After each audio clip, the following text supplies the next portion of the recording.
भक्तगणाधिसेवितं कपित्थजम्बूफलचारुभक्षणम् उमासुतं शोकविनाशकारकं नमामि विघ्नेश्वरपादपङ्कजम्। गणपति नाम की सुधा निराली, सुख और शांति देने वाली, रोम रोम में इसे रमा लो, तन मन अमृत रूप बना लो। गजमुखधारी हर्षक दाता, यही विधि है यही विधाता, शरणागत का सदा सहायक, इनका मनन बड़ा फलदायक। ओम नमः शिवाय। ओम श्री गणेशाय नमः। प्रिय भक्तों, आषाढ़ मास की शुक्ल पक्ष की चतुर्थी तिथि है, जिसे विनायक चतुर्थी भी कहते हैं। आज सुख संपत्ति पुत्र देने वाले विनायक चतुर्थी का व्रत है। यह व्रत भगवान श्री गणेश का अति प्रिय व्रत है और आज के दिन जो भी इस कथा को सुनता है उसे गणेश जी भगवान श्री कृष्ण और साथ ही धन की देवी माता लक्ष्मी जी उस पर विशेष कृपा करती हैं। समस्त देवी देवता प्रसन्न होते हैं और इस व्रत को करने तथा कथा को सुनने से संतान सुख की प्राप्ति भी होती है। सूनी गोद भर जाती है, संतान पर आने वाले संकट कट जाते हैं और माता लक्ष्मी जी की प्राप्ति होती है। सारे विघ्न दूर होते हैं, भाग्य के द्वार खुल जाते हैं और घर में सुख समृद्धि का वास होता है। अब आइए सुनते हैं विनायक चतुर्थी की पहली कथा। श्री गणेश चतुर्थी व्रत की पौराणिक कथा के अनुसार एक बार भगवान शिव तथा माता पार्वती नर्मदा नदी के किनारे बैठे थे। वहाँ माता पार्वती ने भगवान शिव से समय व्यतीत करने के लिए चौपड़ खेलने को कहा। शिव चौपड़ खेलने के लिए तैयार हो गए, परंतु इस खेल में हार और जीत का फैसला कौन करेगा, यह प्रश्न उनके समक्ष उठा। तो भगवान शिव ने कुछ तिनके एकत्रित करके उनका एक पुतला बनाकर उनकी प्राण प्रतिष्ठा कर दी और पुतले से कहा, बेटा हम चौपड़ खेलना चाहते हैं, परंतु हमारी हार और जीत का फैसला करने वाला कोई नहीं है, इसलिए तुम बताना कि हम दोनों में से कौन हारा और कौन जीता। उसके बाद भगवान शिव और माता पार्वती का चौपड़ खेल शुरू हो गया। यह खेल 3 बार खेला गया और संयोग से तीनों बार माता पार्वती ही जीत गई। खेल समाप्त होने के बाद बालक से हार जीत का फैसला करने के लिए कहा गया, तो उस बालक ने महादेव जी को विजय बतलाया। यह सुनकर माता पार्वती क्रोधित हो गई और क्रोध में उन्होंने बालक को लगड़ा होने, कीचड़ में पड़े रहने का श्राप दे दिया। बालक ने माता पार्वती से माफ़ी मांगी और कहा कि यह मुझसे अज्ञानतावश ऐसा हुआ है, मैंने किसी द्वेष भाव से ऐसा नहीं किया। तो बालक द्वारा क्षमा याचना करने पर माता पार्वती ने कहा, यहाँ गणेश पूजन के लिए नाग कन्याएं आएंगी, उनके कहे अनुसार तुम गणेश जी का व्रत करो, ऐसा करने से तुम मुझे प्राप्त करोगे। यह कहकर माता पार्वती शिवजी के साथ कैलाश पर्वत पर चली गई। 1 वर्ष के बाद उस स्थान पर नाग कन्याएं आईं। तब नाग कन्याओं में से गणेश जी के व्रत की विधि मालूम करने पर उस बालक ने 21 दिन लगातार श्री गणेश जी का व्रत किया। उसकी श्रद्धा से गणेश जी अति प्रसन्न हुए। उन्होंने बालक को मनवांछित फल मांगने के लिए कहा। उस पर उस बालक ने कहा, हे विनायक, मुझ में इतनी शक्ति दीजिए कि मैं अपने पैरों से चलकर अपने माता पिता के साथ कैलाश पर्वत पर पहुंच सकूं और वे यह देखकर बहुत प्रसन्न हों। तब बालक को वरदान देकर श्री गणेश भगवान अंतर्ध्यान हो गए। इसके बाद वह बालक कैलाश पर्वत पर पहुंच गया और कैलाश पर्वत पर पहुंचने की अपनी कथा उसने भगवान शिव को सुनाई। चौपड़ वाले दिन से माता पार्वती जी से विमुख हो गई थी, अतः देवी के रुष्ट होने पर भगवान शिव ने भी बालक के बताए अनुसार 21 दिनों तक श्री गणेश जी का व्रत किया। इस व्रत के प्रभाव से माता पार्वती के मन में भगवान शिव के लिए जो नाराजगी थी वह समाप्त हो गई। तब यह व्रत विधि भगवान शंकर ने माता पार्वती को बताई। इसे सुनकर माता पार्वती के मन में भी अपने पुत्र कार्तिकेय से मिलने की इच्छा जागृत हुई। तब माता पार्वती ने भी 21 दिन तक श्री गणेश जी का व्रत किया तथा दूर्वा, फूल और लड्डुओं से गणेश जी का पूजन और अर्चन किया। व्रत के 21वें दिन कार्तिकेय स्वयं माता पार्वती जी से मिलने आ गए। उस दिन से श्री गणेश चतुर्थी का यह व्रत समस्त मनोकामनाओं की पूर्ति करने वाला व्रत माना जाता है। इस व्रत को करने से मनुष्य के सारे कष्ट दूर होकर मनुष्य को समस्त सुख सुविधाएं प्राप्त होती हैं। बोलो भगवान गणेश जी की जय। प्रिय भक्तों, अब आइए सुनते हैं विनायक चतुर्थी की दूसरी कथा। एक दिन भगवान भोलेनाथ स्नान करने के लिए कैलाश पर्वत से भोगवती गए। महादेव के प्रस्थान करने के बाद माँ पार्वती ने स्नान करना आरंभ किया और घर में स्नान करते हुए अपने मैल से एक पुतला बनाकर और उस पुतले में जान डालकर उसको सजीव किया गया। पुतले में जान आने के बाद देवी पार्वती ने पुतले को नाम गणेश रखा। पार्वती जी के बालक गणेश को स्नान कराते समय मुख्य द्वार पर पहरा देने के लिए कहा। माता पार्वती ने कहा कि जब तक मैं स्नान करके ना आऊं, किसी को भी अंदर नहीं आने देना।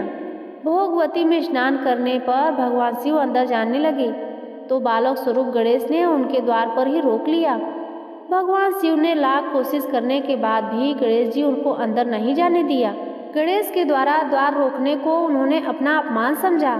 बालक गणेश का सर धड़ से अलग करके वो घर के अंदर चले गए। शिवजी जब घर के अंदर गए तो वह बहुत क्रोधित अवस्था में थे। ऐसे में देवी पार्वती ने सोचा कि भोजन में देरी की वजह से वे नाराज हो गए हैं, इसीलिए उन्होंने 2 थालियों में भोजन परोसकर उनके भोजन करने का निवेदन किया। तो 2 थालियां लगी देखकर शिवजी ने उनसे पूछा कि दूसरी थाली किसके लिए है। तब पार्वती जी ने जवाब दिया कि दूसरी थाली पुत्र गणेश के लिए है, जो द्वार पर पहरा दे रहा है। तब भगवान शिव ने देवी पार्वती से कहा कि उसका सिर मैंने क्रोधित होने की वजह से धड़ से अलग कर दिया। इतना सुनकर पार्वती जी बहुत दुखी हो और विलाप करने लगी। उन्होंने भोलेनाथ से पुत्र गणेश का सिर जोड़कर जीवित करने का आग्रह किया। तब महादेव जी ने एक हाथी के बच्चे का सिर काटकर गणेश के धड़ से जोड़ दिया। अपने पुत्र को फिर से जीवित पाकर माता पार्वती अत्यंत प्रसन्न हुई। इसलिए कहा जाता है कि जिस तरह भगवान शिव ने श्री गणेश को नया जीवन दिया, उसी तरह भगवान गणेश भी नया जीवन अर्थात आरंभ के देवता माने जाते हैं। तो प्रेम से बोलिए भगवान गणेश जी की जय। प्रिय भक्तों, अब आइए सुनते हैं विनायक चतुर्थी की तीसरी कथा। बहुत पहले की बात है। एक नगर में एक निर्धन ब्राह्मणी रहा करती थी। उसके पति की समय से पहले ही मृत्यु हो गई थी। उसका एक 5 साल का पुत्र था। उसकी सास बड़ी ही कठोर हृदय वाली थी। उसे तरह तरह से प्रताड़ित करती थी। एक दिन सास ने बहू और पोते को घर से निकाल दिया, क्योंकि उसे ऐसा लगता था कि उसकी बहू अभागिन है। उसकी वजह से उसके पुत्र की मृत्यु हो गई। अब क्या था, वे दोनों रोते बिलखते चलते चलते एक जंगल में जा पहुँचे। अब चलते चलते उन्हें थकान हो जाती तो वे एक बड़े पेड़ के नीचे बैठ गए। वहाँ से थोड़ी ही दूर पर एक गणेश जी का मंदिर था। वहाँ बहुत से लोग गणेश जी के दर्शन करने आते थे। दर्शन करके गणेश जी को प्रसाद चढ़ाते थे। फिर वह प्रसाद सबको बांट देते थे। इस प्रसाद से माँ बेटे का गुजारा होने लगा। उन्हें थोड़ा बहुत खाने को मिलता और पेट की आग शांत हो जाती। और इस प्रकार दोनों गणेश जी की पूजा पाठ करने लगे। एक दिन की बात है। ब्राह्मणी अपने बच्चे के साथ रात्रि में सो रही थी। तभी उसे स्वप्न में भगवान गणेश जी के दर्शन दिए और कहा कि हे पुत्री, तुम्हारी निर्धनता जल्द ही दूर हो जाएगी। विनायक चतुर्थी का व्रत करो और साथ ही जंगल से ढेर सारे पुष्प लाकर उनकी मालाएं गूंथकर उसे मंदिर के पास ही श्रद्धालुओं को बेचो। इस प्रकार तुम्हें आय की प्राप्ति होगी और दिन पर दिन तुम्हारी तरक्की होगी। अब क्या था, जब सुबह होती तो उस ब्राह्मणी ने यह बात अपने पुत्र को बताई। तो पुत्र ने भी कहा, माँ, यह तो बहुत अच्छी बात है। जब गणेश बाबा आपको दर्शन दिए हैं तो हमें अवश्य ही फूल तोड़कर मालाएं बनाकर उन्हें बेचना चाहिए। वे हर रोज जंगल से फूल लाकर उसकी माला बनाकर बेचने लगे। साथ में पूजा की सामग्री और प्रसाद भी बेचने लगे। इससे उनको आमदनी होने लगी। गणेश जी की अनुकंपा से उनकी आमदनी बढ़ने लगी और उस ब्राह्मणी ने विनायक चतुर्थी का व्रत भी किया।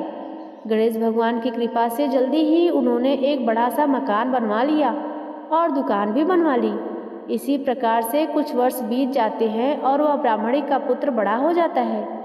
युवा अवस्था हो जाती है तो वह विवाह योग्य हो जाता है। ऐसे ही एक दिन की बात है। एक राजा की लड़की मंदिर में रोज पूजा करने के लिए आती थी। ब्राह्मणी के बेटों को देखकर राजकुमारी उस पर मोहित हो गई। उससे विवाह करने की सोचने लगी। उसने अपनी भाभी से अपने सारे मन की बात कही तो भाभी भी अनुभवी थी। उसने कहा, यह तो ब्राह्मणी माली का बेटा है और तुम एक राजा की बेटी हो। यदि तुमने उससे विवाह किया तो तुम्हारी बहुत ही बदनामी होगी। पर राजकुमारी अपनी बात पर अड़ी रही। उसने कहा, मैंने तो प्रतिज्ञा कर ली है कि मैं उसी से विवाह करूंगी। फिर भाभी ने घर जाकर सारी बात राजा को बता दी तो राजा ने मना किया, क्योंकि राजा तो स्वयं गणेश भगवान का भक्त था और विवाह के लिए तैयार हो गया। उन्होंने बड़े धूमधाम से बेटी का विवाह माली अर्थात ब्राह्मणी के पुत्र के साथ कर दिया। ब्राह्मणी ने सबसे पहले बेटे बहू को गणेश जी के मंदिर में ले जाकर पूजा पाठ करवाया और गणेश जी का आशीर्वाद दिलवाया। इसके बाद पूरे नगर में यह बात फैल गई कि गणेश जी की पूजा करने से सब दुख और कष्ट दूर हो जाते हैं। इस बात को सुनते ही नगर के सभी लोग मंदिर आने जाने लगे। ब्राह्मणी और उसके बेटे की बिक्री और भी अधिक बढ़ गई। अब देखिए भगवान श्री गणेश की महिमा।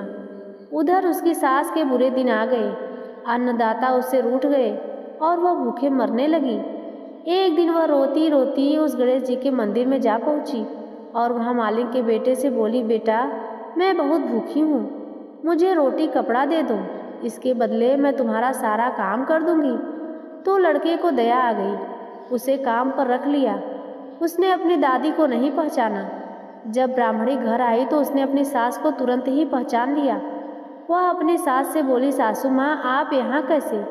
तो सास ने पोते की तरफ इशारा करते हुए कहा, मेरी इस सेठ के यहाँ नौकरी लग गई है। तो बहू बोली, यह आपका पोता है माँ जी, और यह घर भी आपका है, यह दुकान भी आपकी है।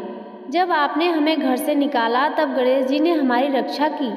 बहू की बात को सुनकर तब सास बोली, मेरी करनी मैंने भोग ली बेटा। तो बहू बोली, सासू जी अब आप हमारे यहाँ रहो, पोते का सुख देखो। हे गणेश जी महाराज, जैसा सुख आपने ब्राह्मणी को दिया वैसा ही सुख सभी को देना।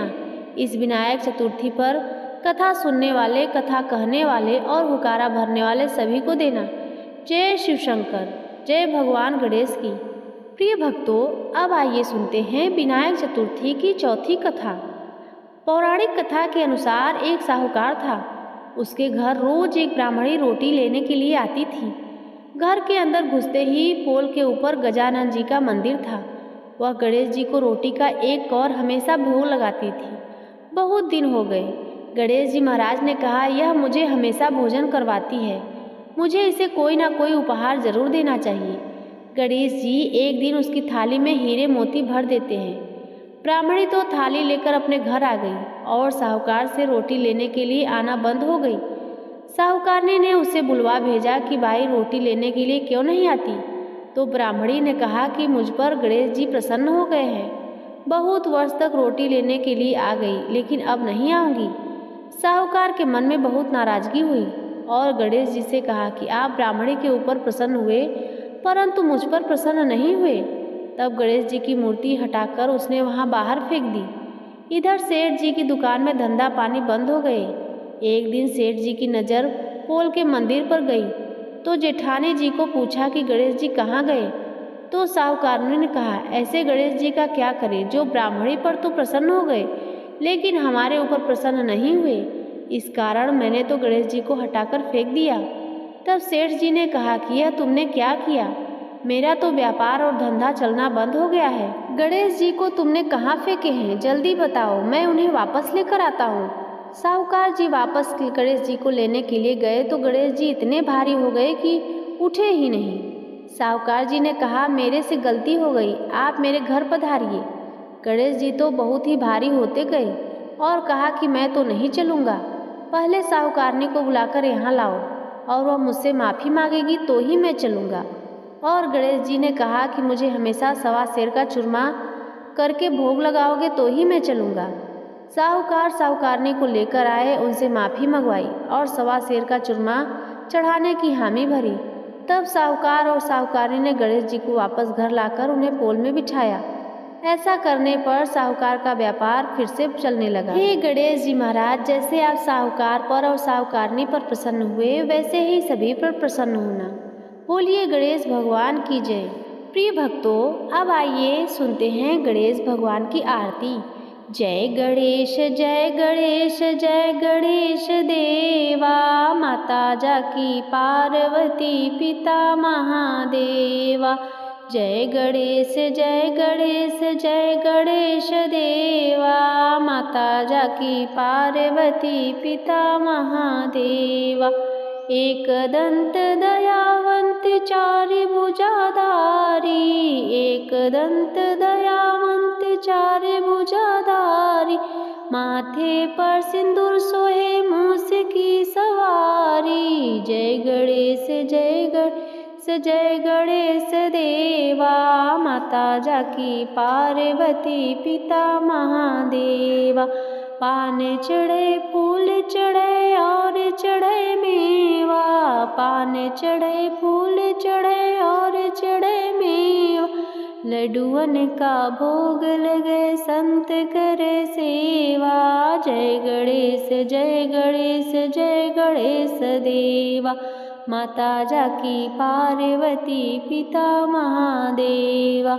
अंधन को आँख देत कोढ़िन को काया, अंधन को आँख देत कोढ़िन को काया। बाझन को पुत्र देत निर्धन को माया, बाझन को पुत्र देत निर्धन को माया। जय गणेश जय गणेश जय गणेश देवा, माता जाकी पार्वती पिता महादेवा। शूर श्याम शरण आए सफल कीजे सेवा, शूर श्याम शरण आए सफल कीजे सेवा। भक्तन की लाज रखो कृपा करो देवा। जय गणेश जय गणेश जय गणेश देवा, माता जाकी पार्वती पिता महादेवा। दीनन की लाज रखो शंभु सुतकारी, दीनन की लाज रखो शंभु सुतकारी। कामना को पूरा करो जाओ बलिहारी। जय गणेश जय गणेश जय गणेश देवा, माता जाकी पार्वती पिता महादेवा। तो भक्तों प्रेम से बोलिए श्री गणेश भगवान की जय। आप सभी का विनायक चतुर्थी का व्रत सफल हो। भगवान श्री गणेश जी आपकी सभी मनोकामनाओं को पूर्ण करें। आज की कथा और यह वीडियो आपको पसंद आई हो तो इस वीडियो को लाइक और चैनल को सब्सक्राइब अवश्य करें और कमेंट में श्री गणेश अवश्य लिखें।